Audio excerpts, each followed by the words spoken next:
ನಾಲಗೆ ಹೊರಗೆ ಚಾಚಿ ರಕ್ತ ಕಾರಿ ಸಜೆ ಅಯ್ಯೋ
ಕೇಳುವುದಕ್ಕಿಂತ ನನ್ನ ಪ್ರಾಣ ಪಕ್ಷಿ ಹಾರಿ ಹೋಗಬಹುದಿತ್ತಲ್ಲವೇ? ಬದುಕಿ ಸಾಯುವುದಕ್ಕಿಂತ ಸತ್ತು ಬದುಕುವಂತ ಯೋಗ ಇದ್ರೆ ನಾನು ಅದನ್ನೇ ಆಯ್ಕೆ ಮಾಡಿಕೊಳ್ಳುತ್ತಿದ್ದೇನು ಏನು? ನನ್ನ ಸ್ವಾಮಿ ನಾಕವನ್ನು ಸ್ವಾಧೀನಪಡಿಸಿಕೊಂಡು ಬರುವಂತಹ ವೇಳೆಗೆ ಹೇಳಿದಂತ ಮಾತಾದ್ರೂ ಹೇಗೆ? ರಮಣಿ, ನಾ ಬರುವಂತ ವೇಳೆಗೆ ನಗು ಮುಖದಿಂದ ನನ್ನ ಮುಖಕ್ಕೆ ಮಂಗಳಾರತಿಯನ್ನು ಬೆಳಗು ಎಂದು ಹೇಳಿ ಹೋದ್ರಲ್ಲ ಸ್ವಾಮಿ. ನೀವು ಹೇಳಿದಂತ ಮಾತು ಮಾತಾಗಿ ಉಳಿಯುತ್ತಲ್ಲ ಸ್ವಾಮಿ, ಮಾತಾಗಿ ಉಳಿಯುತ್ತಿಲ್ಲ.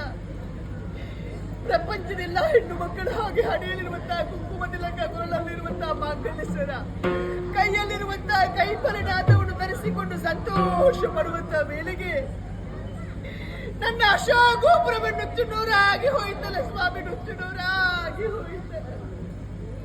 ಇಲ್ಲ ಸ್ವಾಮಿ, ನಿಮ್ಮನ್ನು ಕಳೆದುಕೊಂಡಂತ ಮಾಲಿನ್ಯ ಖಂಡಿತವಾಗಿ ಬದುಕುವುದಿಲ್ಲ, ಖಂಡಿತವಾಗಿ ಬದುಕುವುದಿಲ್ಲ. ನಾನು ಕೂಡ ಸಾಯುತ್ತಿರುತ್ತೆ, ನಾನು ಕೂಡ ಸಾಯುತ್ತೇನೆ.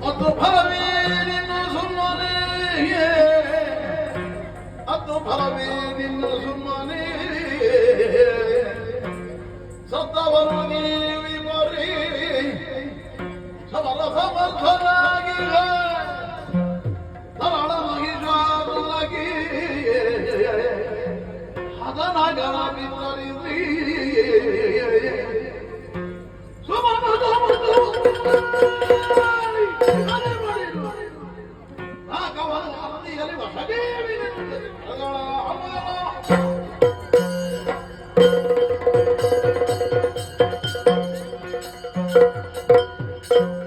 ಇಲ್ಲ ಸ್ವಾಮಿ, ನಿಮ್ಮನ್ನು ಕಳೆದುಕೊಂಡಂತ ಮಾಲಿನ್ಯ ಖಂಡಿತವಾಗಿ ಬದುಕುವುದಿಲ್ಲ, ಖಂಡಿತವಾಗಿ ಬದುಕುವುದಿಲ್ಲ.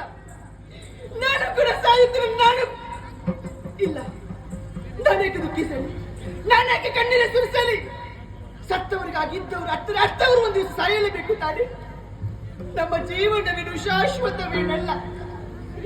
ನೀರ ಮೇಲಿನ ಗುಳ್ಳೆ ತರ ಯಾವಾಗ ಹೊಡೆದು ಹೋಗುತ್ತದೆ ಎಂಬುದನ್ನು ಹೇಳುವುದಕ್ಕಾಗುವುದಿಲ್ಲ. ಹಾಗಾದ್ರೆ ನನಗೆ ಈ ರೀತಿ ಕಾರಣ ಯಾರು? ಯಾರು ಯಾರು ಯಾರು ಯಾರು? ಎಲ್ಲ ದೇವತೆಗಳಿಲ್ಲ, ದೇವತೆಗಳ ನನ್ನ ಕಣ್ಣಲ್ಲಿ ಕಣ್ಣೀರು ಬರುವ ಹಾಗೆ ಮಾಡಿದ ನಿಮ್ಮ ಕಣ್ಣಲ್ಲಿ ಇದ್ದಲ್ಲಿ ಜೊತೆ ಜೊತೆಯಾದಂತಹ ಮಾಲಿನ್ಯನಲ್ಲ. ಹಾಗಾದ್ರೆ ನನ್ನ ಕಷ್ಟವನ್ನು ಹೇಳಿಕೊಳ್ಳುವುದಕ್ಕೆ ಯಾರಿದ್ದಾರೆ? ಇದ್ದಾರೆ. ನನ್ನ ಮಗನಿದ್ದಾನೆ ಮಹೇಶ. ಸಕಲ ವಿಚಾರ ಬೆತ್ತರಿಸುವುದು ಗತಿಯನ್ನು ಕಾಣಿಸ್ತೇನೆ. ನನ್ನ ಮಗನನ್ನು ಕರೀತೇನಂತೆ, ನನ್ನ ಕರುಳ ಕುಡಿಯನ್ನು ಕರೀತೇನಂತೆ. ಮಗನೇ ಮಹೇಶ, ಮಗನೇ ಮಹೇಶ, ಮಗನೇ ಮಹೇಶ, ಬಾ ಕಂದ.